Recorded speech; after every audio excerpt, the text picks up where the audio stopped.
Hey, we're live. It's Steve Swinburne, Mike Shoulders, Mike Artell, Jerry Pallotta. We're sorry Sneed's not with us this week. I don't know where he is. I think he's out looking for birds, or identifying birds, or doing something cool. So here we are, and Authors Live. So I couldn't think of a good subject this week. So what do you guys think? What would be a good subject for this week? I thought insects might be. I thought insects might be a good subject. You know? I want to read some. I want to read some from one of my books. You think we should all read something? All right. Why don't we start off? Everybody will read a section from one of their books. Does that sound pretty good? Yeah. Sounds great. All right. Here we go. Mike Steve, Shoulders, you want to go first? Mike Shoulders, you go first. What do you think? I'll go first. I'm going to pretend. Mike, can I just stop you 1 second? For every time that where we got the idea, that's so fascinating to me. I'd love to know where you got the idea, Mike and Jerry, your books too. Like, just what was the inspiration? Well, this book was actually not my idea. It came to me through one of my editors. Sleeping Bear Press had 2 books about ship disasters. I believe their first book, it doesn't matter which one came first, but one is on the Edmund Fitzgerald, the wreck of the Edmund Fitzgerald. Oh, yeah. That's a great story. Who sang that song? Who was the guy that sang that? Gordon Lightfoot. Gordon Lightfoot, right. Lake How many points do I get? 5. How many? 10. All right. You didn't phrase it from the question. Yeah, that's okay. Then Sleeping Bear Press did a second book on a ship disaster called, it was about the Hunley. When was it? When did it sink? 1872. Civil War. Fort Sumter. 1862. Charleston. First submarine that sank or attacked, I think it sank the ship that it attacked. Anyway, I didn't write the book. So my editor contacted me and said, do you know about the ship that sank on the Mississippi River at Tennessee? And they believe up to 1,800 perished. One ship. Wow. I thought she was cray. And so she said, Google it. And I did, and found out that it was true. And it was soldiers going home from the war. Wow. So, And Mike, It was the Sultana, right? Getting home? Was it the Sultana? It was the Sultana. The ship was called the Sultana. Steve, what did you ask? I asked the war was over and they were heading home? They were, most of them were prisoners of war, and they were going home. Oh, man. The war is over. Yeah. All of this ship, and it is severely overloaded. That's not why it exploded. But anyway, it exploded. And up to, depending on who you believe, record keeping was not real brilliant, was not accurate, but up to 1,800 soldiers died on their way home after the war. Wow. So I started doing research, Steve. Mike, I started doing Mike. research. Mike Shoulders, before you go any further, the ship could hold 400, I believe. And how many were on the ship? They believe up to 2,400. Wow. Wow. Wow. It held 376. Hey, Mike, I'm sorry. Were these Confederates or are they Union? Union going home from prisons, mostly in Andersonville and Cahaba near Selma, Alabama. The narrator of this book was imprisoned in Alabama, near Selma, at a place called Cahaba. By the way, little interesting fact: where he sat for 6 months, where he sat was the exact site of the capital, the first capital of Alabama. But the town flooded so much, they moved the capital to Tuscaloosa. Then they moved it to Montgomery. Wow. Huh. Cool. And there's nothing there. Mike, talking about the war was over and they were trying to return home. I don't know if most people know it, but the Battle of New Orleans was fought after the peace treaty was signed. It's just that the communication was so slow, it didn't get back here till after they signed the peace treaty. So you guys thought you were still fighting? yeah, well, it's what we do down here. We're a pugnacious bunch. Go ahead, Michael Shoulders. Well, let me show you a picture because I did a lot of research. So anyway, Jerry, I found the name of a survivor that was a musician, and he was 15 when the ship exploded. He was 13 when Eli Lilly of Eli Lilly Pharmaceuticals hired him as his personal bugler and assistant. Wow. Wow. They were from India. Eli Lilly. I see Eli Lilly's name on the TV every single day, and he's one of the characters in my book. So I went to the boys in town. You There's a line item. There's a line item for a resume, huh? What? I wrote bugler, personal bugler to Eli Lilly. Yeah, I would use it. Yeah, I'd use it. I know my bugler does. Him? No. So real quick, before I start, I'm going to read just maybe 2 or 3 pages, but I want to show you something so interesting, I think. This may be boring, I think this is interesting because, I like doing the research. But let me show you where the story begins on the first sentence. I go to Centerville, where the boy is from. Yeah. And right there is a livery. This picture was drawn in 1842. I find So that's not a photograph. That's not a photograph.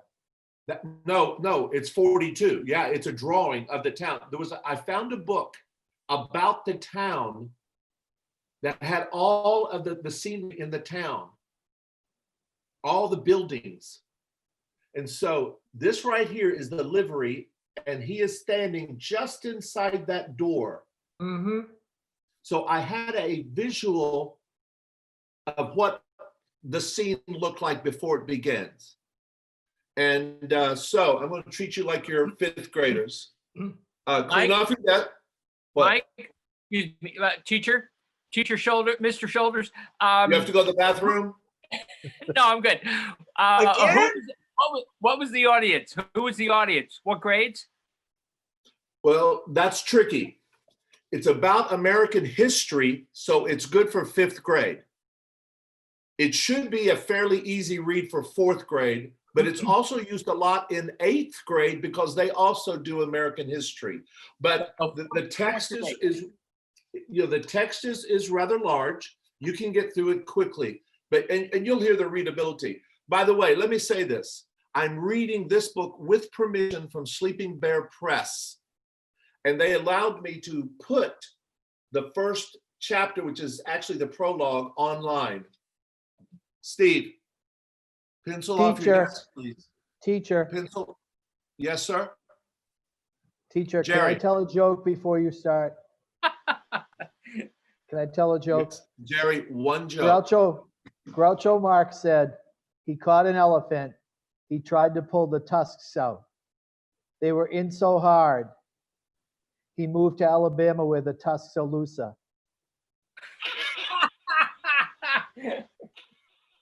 That's a Groucho Marx joke. I've never heard that. Seriously, that's a Groucho Marx joke. I know, it's true. You'll be here all week. Don't forget to tip the waitresses. That's right. Boys and girls, no more questions. Only raise your hand if you're on fire. Crossing the Deadline, Stephen's Journey Through the Civil War by your teacher, Michael Shoulders. Where did you get the name Stephen? Prologue. April 17th, 1861. You have to hurry, Stephen. My brother Robert called as he swung around the fence post and into the corral.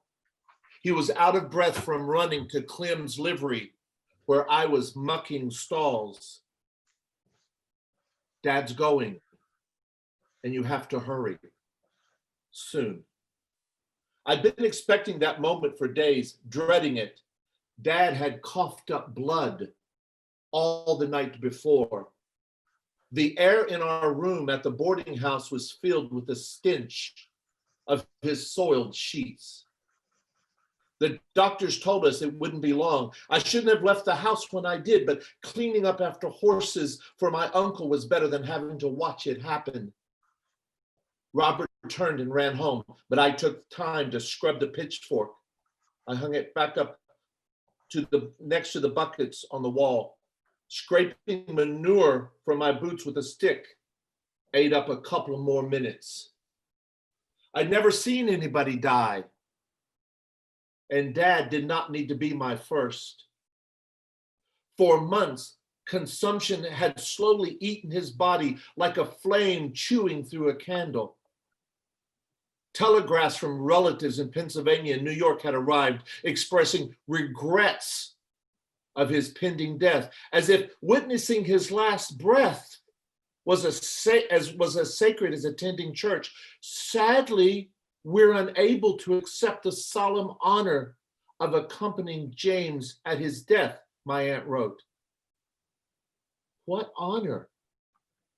On the way home, Patty's Run, a creek just north of town, appeared to my right. It reminded me of the summer before, how we picnicked there every Sunday.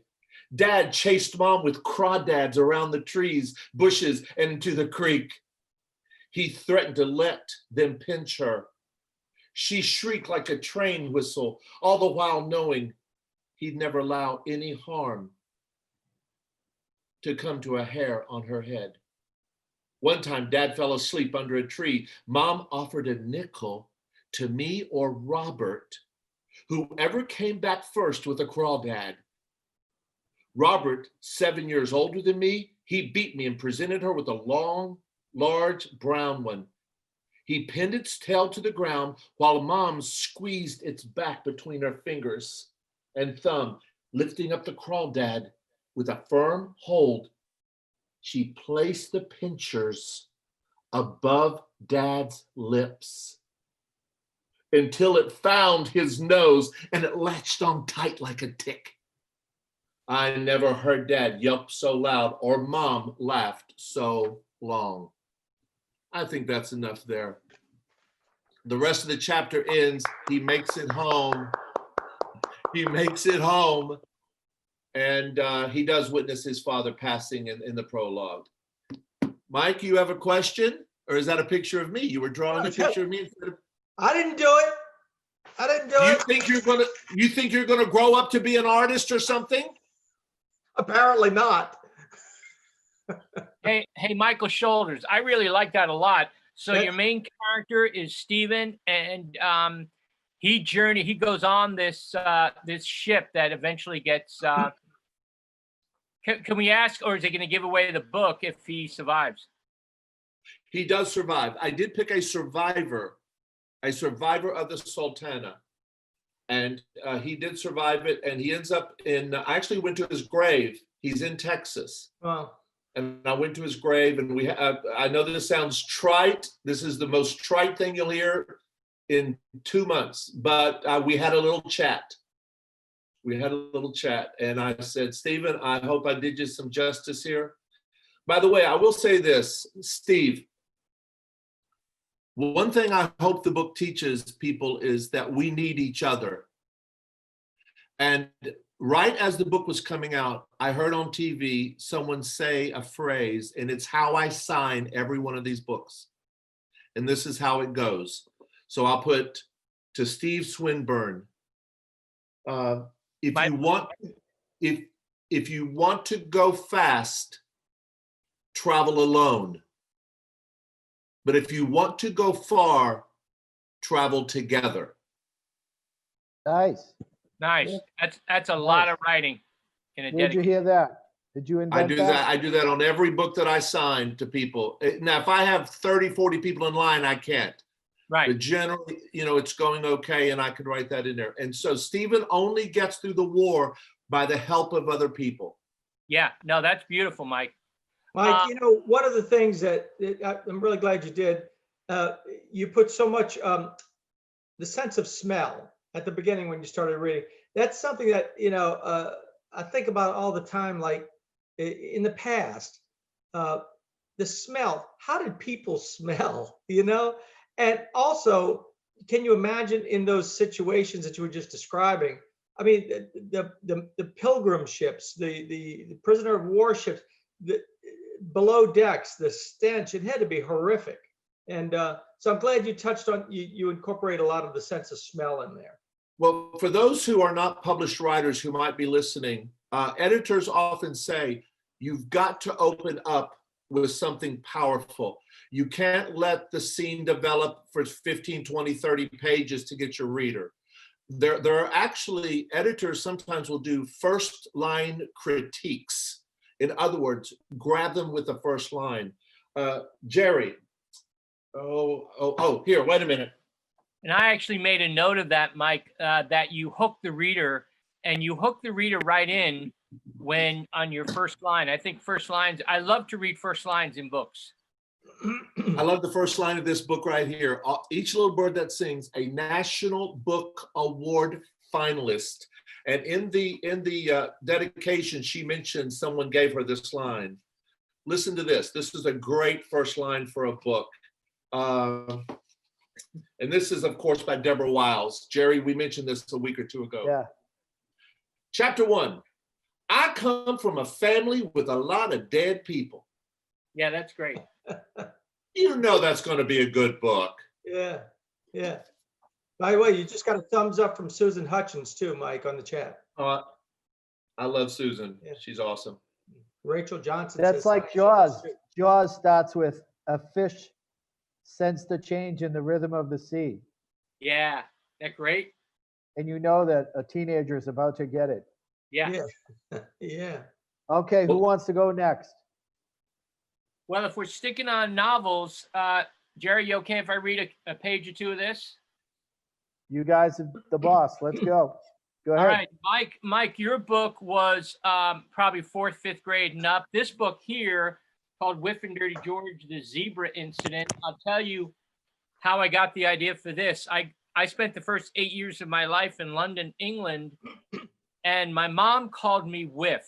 That was my kind of nickname. I'm not sure where it came from, but it's Whiff. My best friend down the road was this kid named George, but because he was so dirty and smelly, talking about smells, my mom dubbed that kid Dirty George. So here's an idea for a book that I took directly from my childhood, and I totally fictionalized it. So the only things that are really basically true in this are the Whiff and Dirty George, those were childhood names. And there's a grandmother in here named Nan, and that's true too. So you can draw from, you teachers and writers out there, you can draw from your life. And this is a quirky book that I wrote, and it came out in 2010. And look at my bookmark. Oh my goodness. Oh my goodness. Mike Artell's bookmark. So all the chapters are in kind of like a little box, and I open up like this. Chapter 1, Where and When, Early Train to London, June 1969.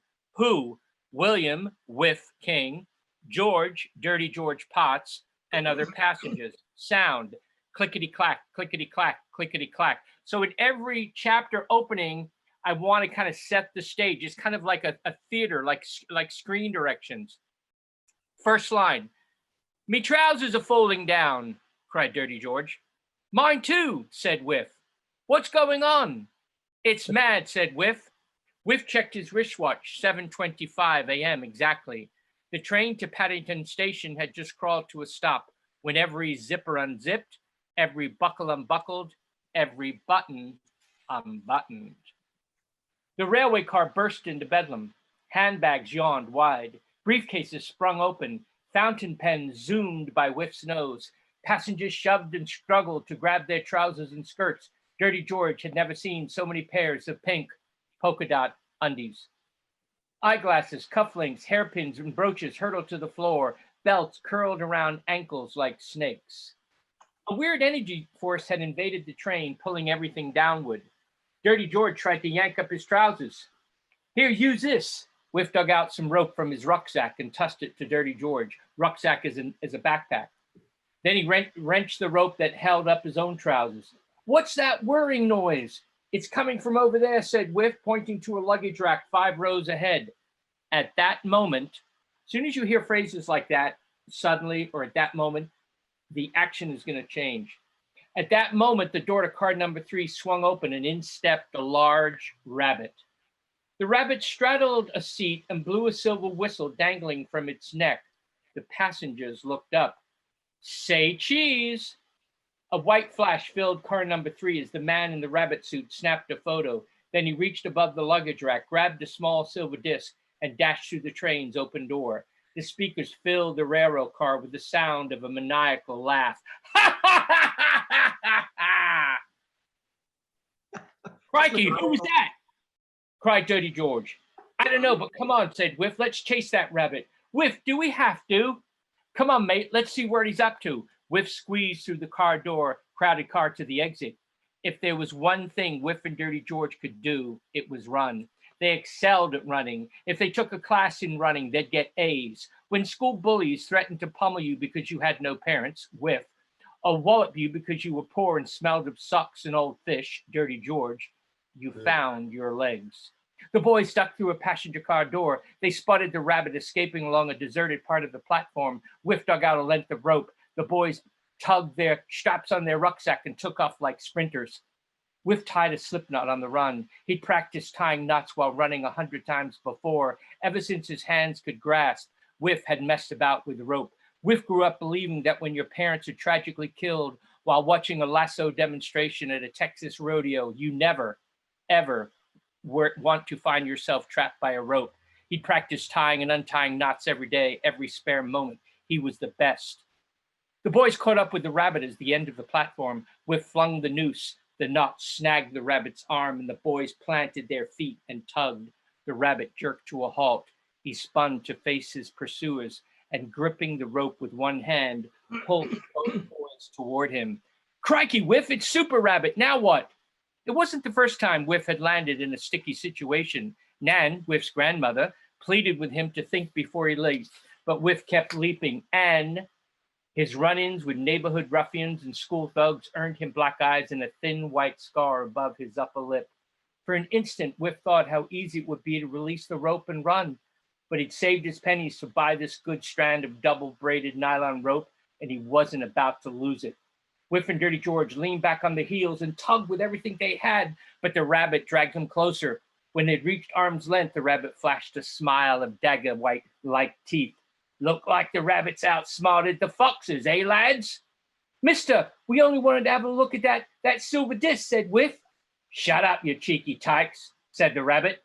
You're lucky I'm in a good humor, because if I ever see the likes of you two again. The man whipped off his rabbit mask. Whiff and Dirty George stared into a pair of menacing eyes.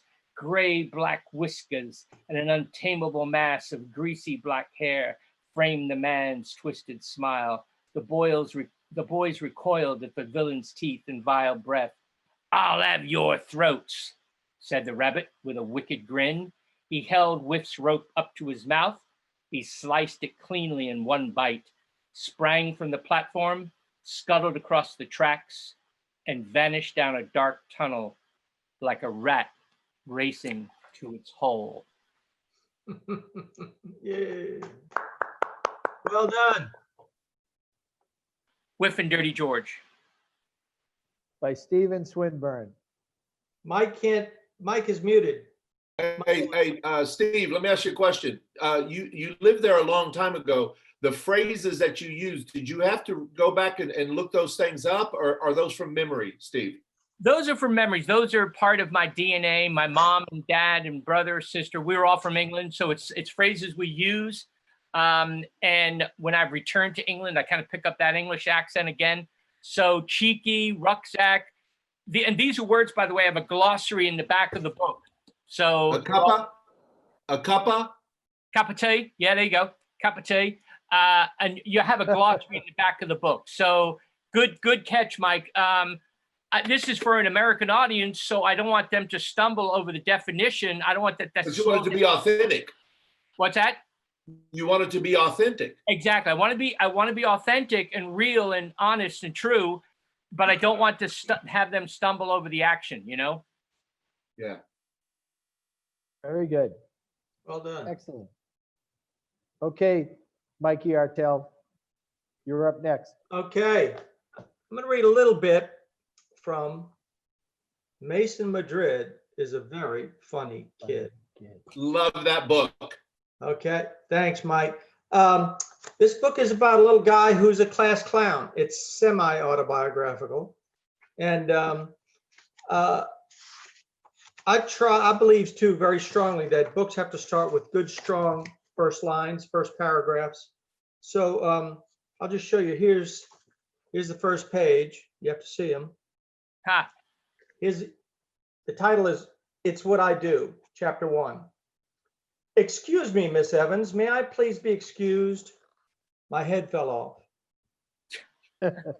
That's a great line.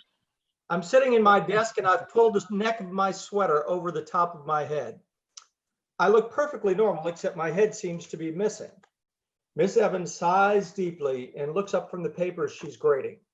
I can see her face between the little holes in my stretched out sweater. She stares for a second and then makes a little snort. She's trying not to laugh, but she can't help herself. The rest of the class starts laughing like crazy. Hey, look at Mason. Dude doesn't have a head. I'm Mason Madrid. Making people laugh is what I do. And nobody in my school does it better. Some of the kids in my class think my jokes and tricks are hilarious. Other kids think what I do is dumb. But they'll all tell you that I'm the comedy king of Miss Evans' class. Well, Miss Evans, unfortunately, gets very sick. Because I think we all run into that at schools when we visit schools.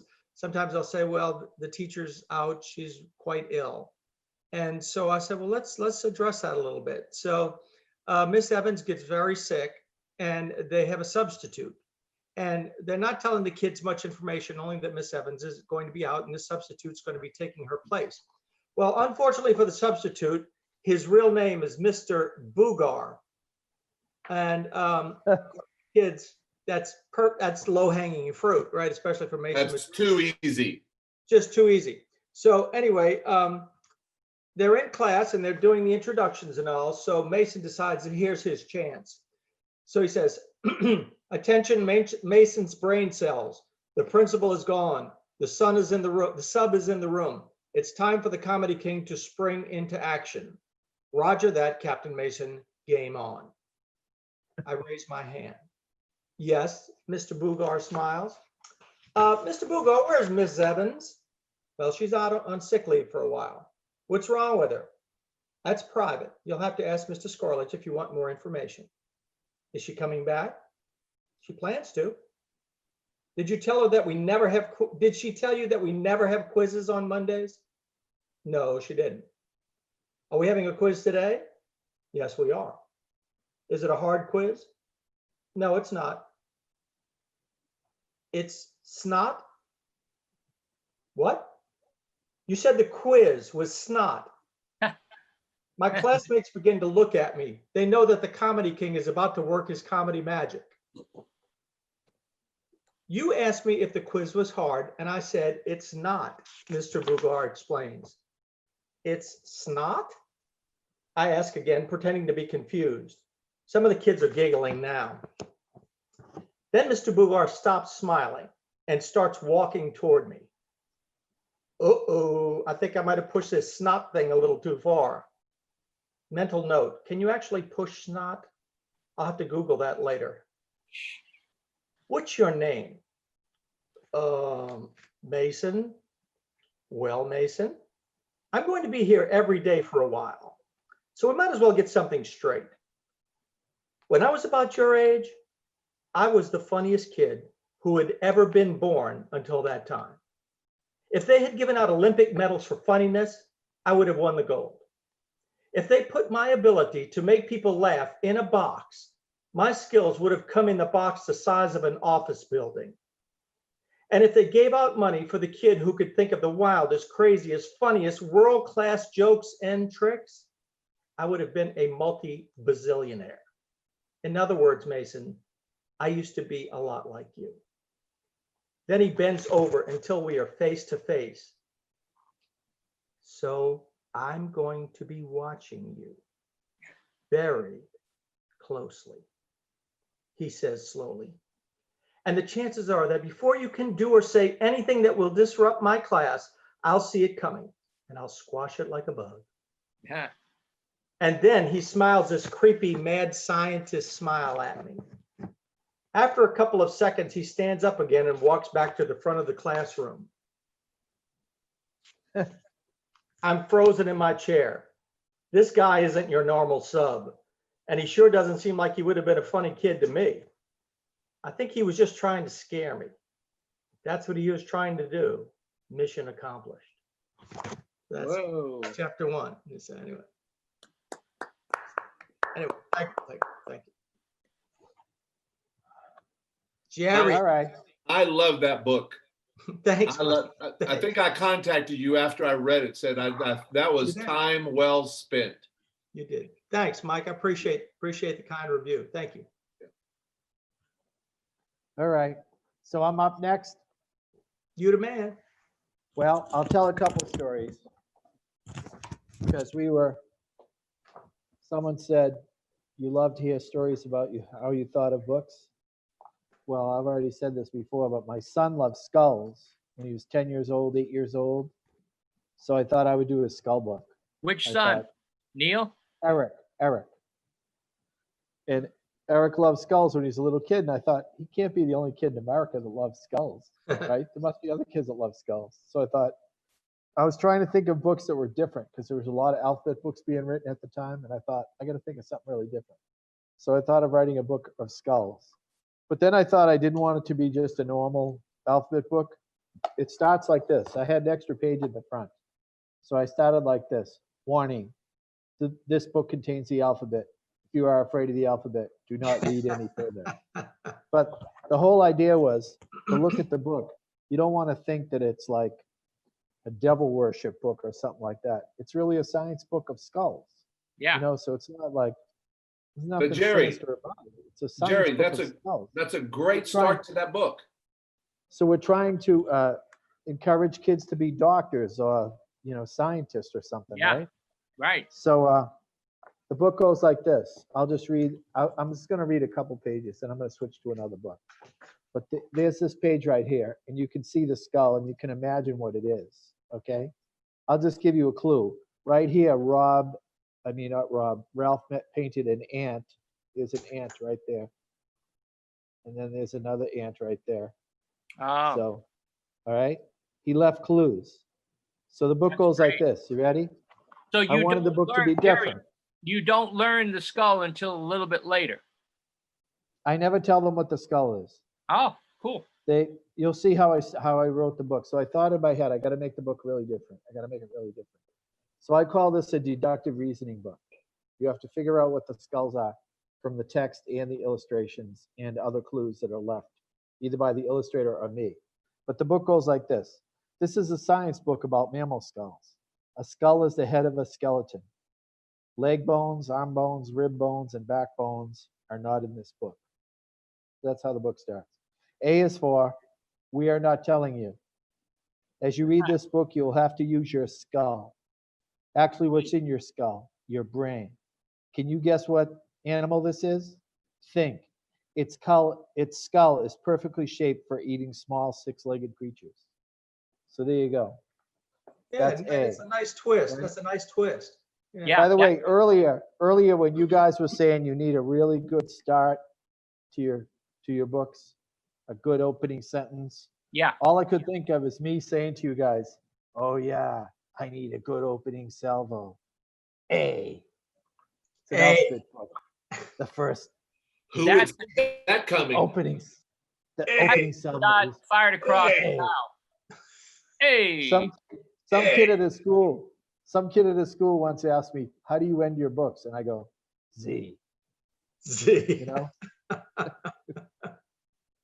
What P else? is for, here you go. Here's the next page for all of you out there. You can try to guess what it is.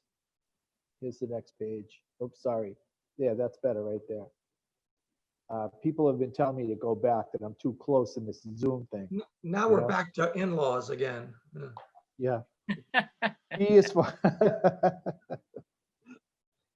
B is for we are still not telling you. Did you think we were kidding? Every skull tells a story.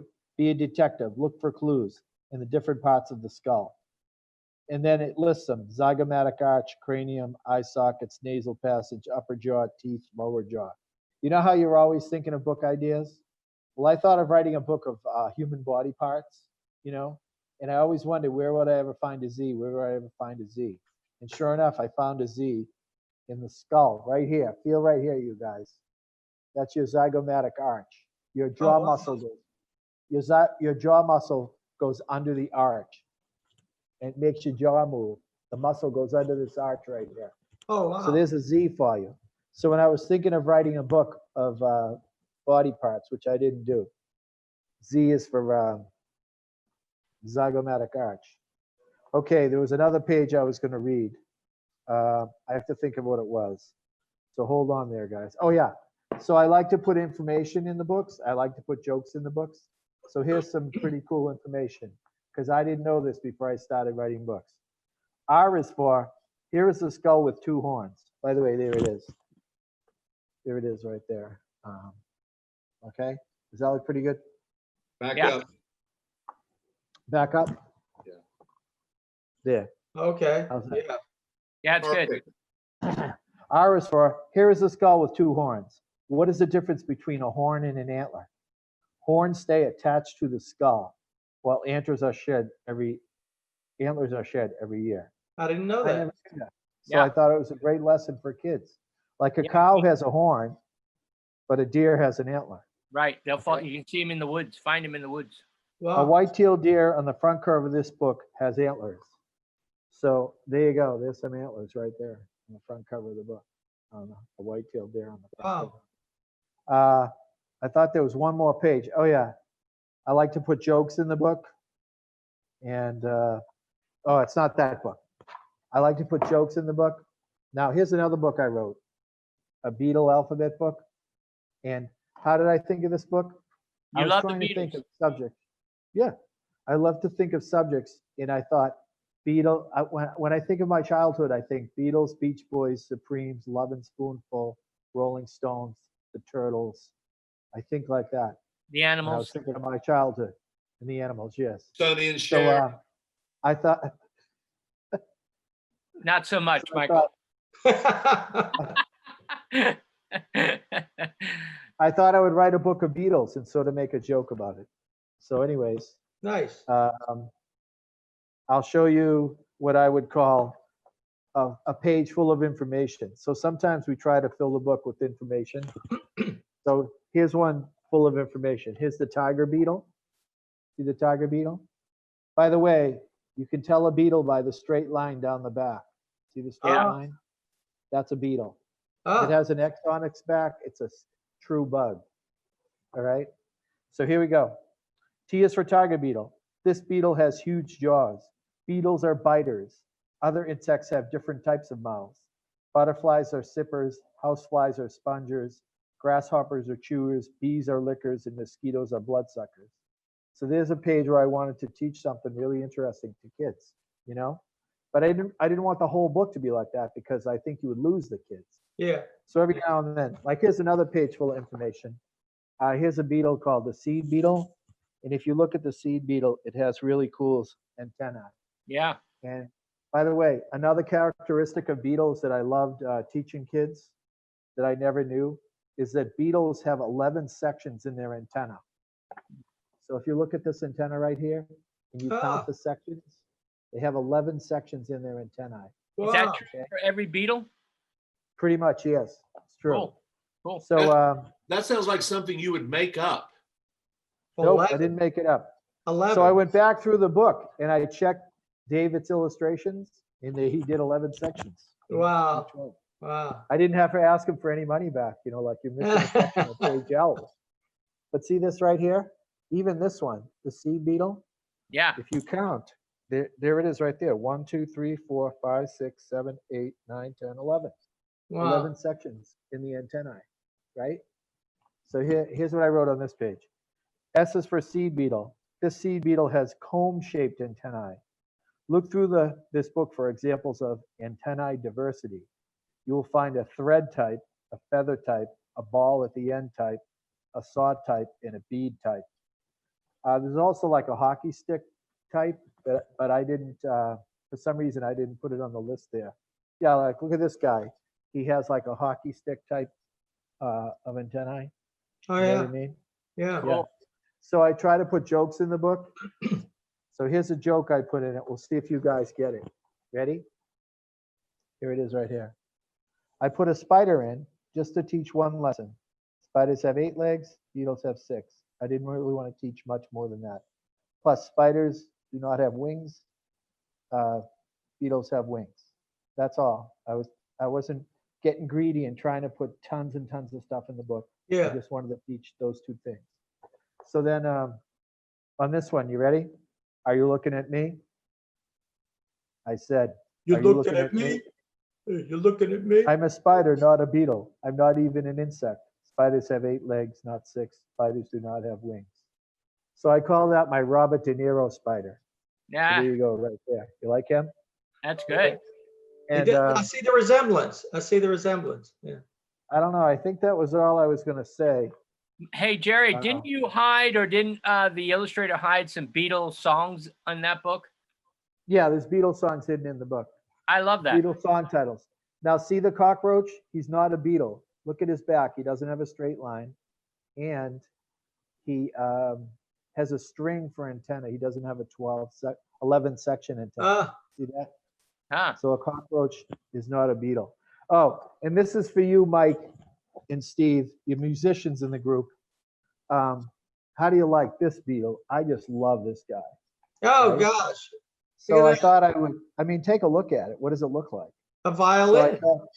I know. So here's what I wrote. V is for violin beetle. Here is another crazy shaped beetle. It looks like a violin. Let's see. If we had a violin beetle, a cello beetle, and 2 violin beetles, if we had a viola beetle, a cello beetle, and 2 violin beetles, we would have a beetle string quartet. A violin beetle can also be called a guitar beetle. So there you go. Maybe I should have called it, maybe I could have called it a ukulele beetle and put it Yeah, on that's there. good. That's And, good.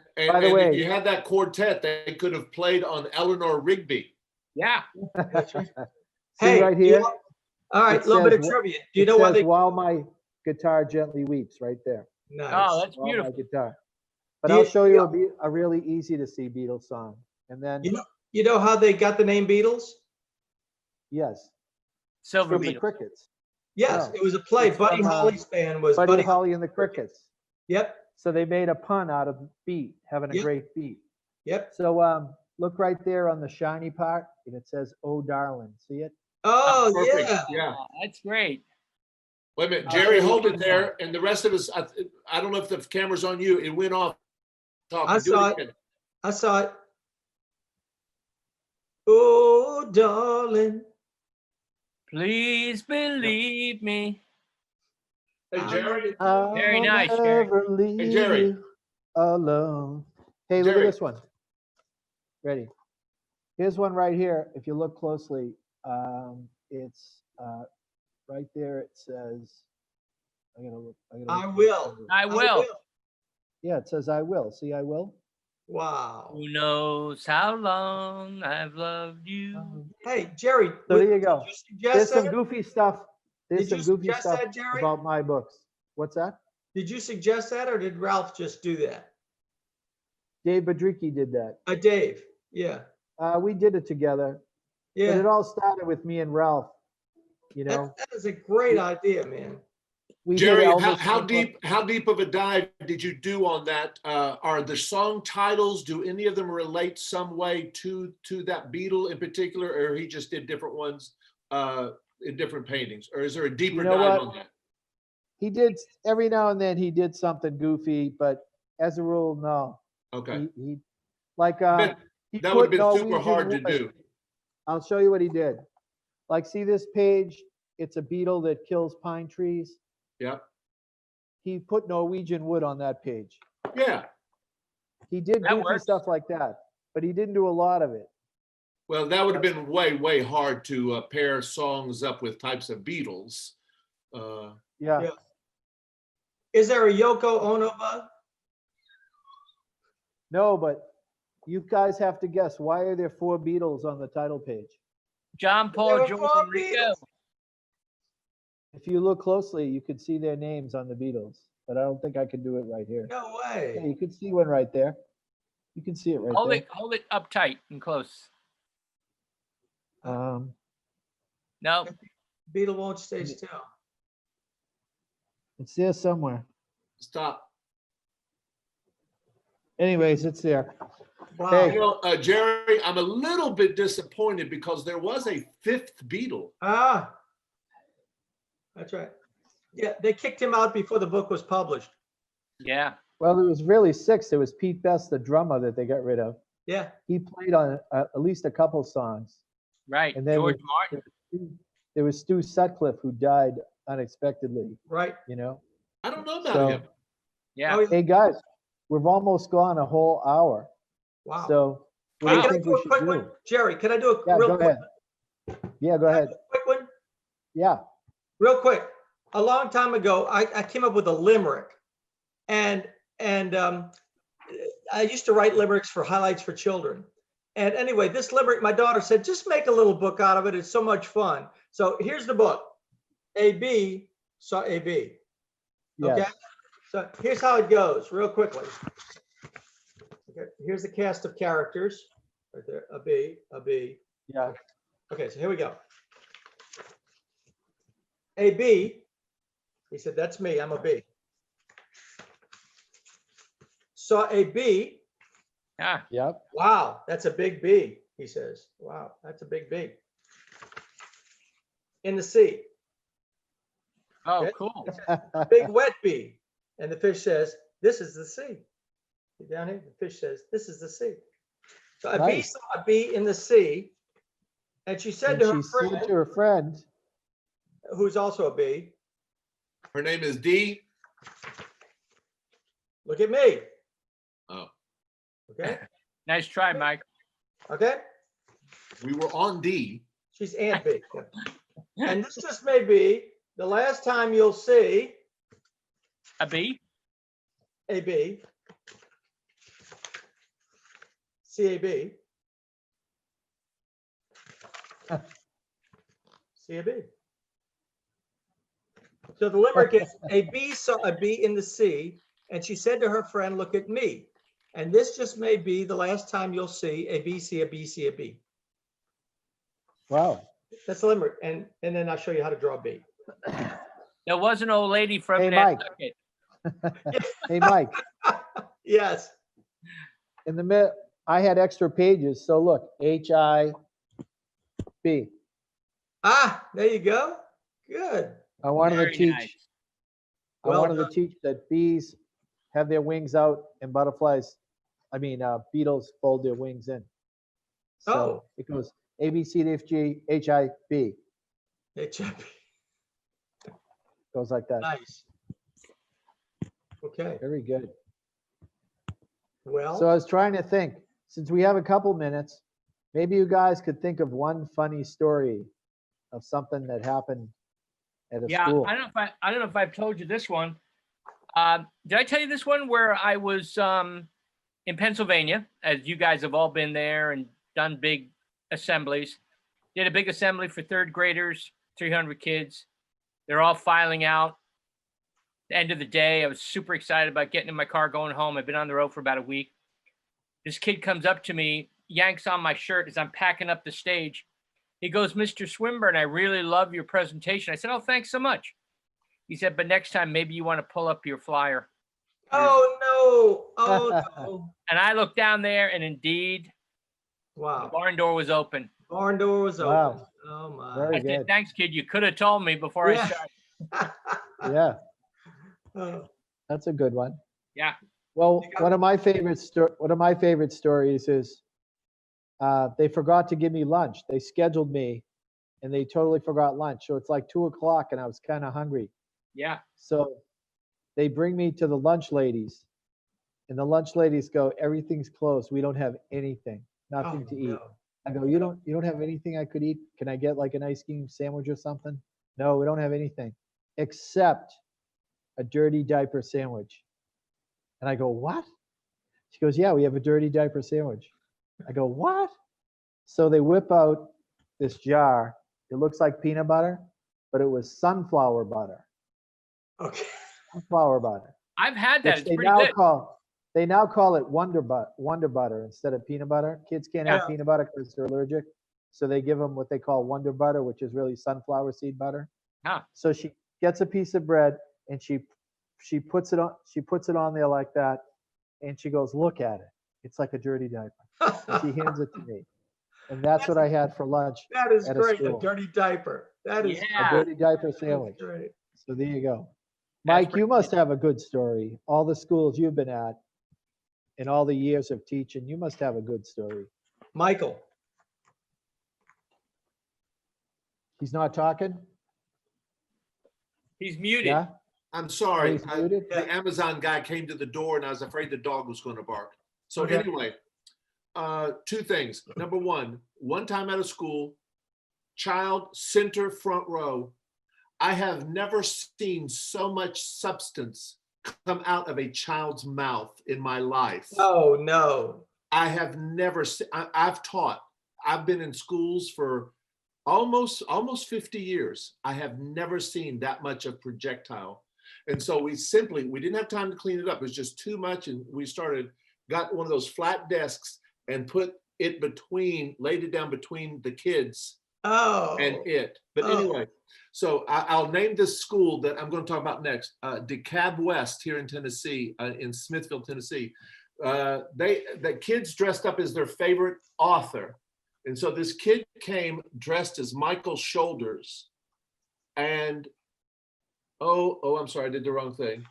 So that was an honor for a kid to have chosen me with the glasses. Looks just like you.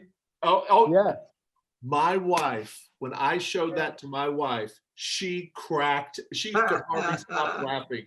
So there I am, a kid dressed up as me. Perfect. That's great. Mike. I went to a school and a girl dressed up as me, and she had one of those bald things that you put over your head so you're bald. Yeah. She got up and gave a little talk. Nice. Yeah. And classroom quotes. This Wow, is a book I questions did. for- I kept telling teachers to put it into a book and they never would. So I just collected a whole bunch of them from teachers and put it into a book myself. And so it's been a lot of fun. It's a great giveaway book, when you do teacher presentations. But I'll just read one of them for you. I think we mostly have grown-ups here. It's nothing bad, but I'll just say this. This teacher sent me this one in. She said, I got a pet update from one of my students. And he said, my dogs, Petey and Andy? And the teacher said, yeah. He said, well, Andy has a girlfriend, but Petey doesn't. Because they took away his baby making stuff, and now he doesn't even want to get married. So there's the story of Petey and Andy. What a great quote. What a Yeah. great quote. Anyway, so that's all I got. Well, Steve? Guys. it's Lot of almost 2:00, and I have to thank, when I put a skunk in one of my books, I have to thank the kid who said to me, I think it was a second grader, Mr. Pallotta, you have introduced chemical warfare into your series. So I have to thank the kid who said that. That was really funny. Nice. He was great. Steve, Hey, you gonna that's take it us for the out? day. It's 2:00. We Take have us to out, stop. Steve. Thanks, guys. Steve, And, take us out. All right. Steve. Here we go, guys. Ready? Oh, you know what though? I never saw any of the comments. For some reason, my computer wouldn't do the comments. So does anyone want to talk about the comments before we go? There were very few, Jerry. I I can't. think we've I can't covered open them. them. Mostly You covered Susan. them? Thank you, everybody. Okay, here's our song. Go. Bye-bye, kids. I hope you had a good time. Bye-bye, kids. Don't forget to read. Bye-bye, kids. I hope you had a good time. Don't forget to read. Thanks for inviting adding us to your screens. We had the best time. You guys are cool. I hope you really like our books. Read a book, you can't go wrong. I said bye-bye, kids. I hope you have a good day. Bye-bye, kids. Don't forget to read. Bye-bye, kids. I hope you had a good day. Don't forget to read. Woo! See ya. Bye, everyone. See you, Mike. Thanks, guys.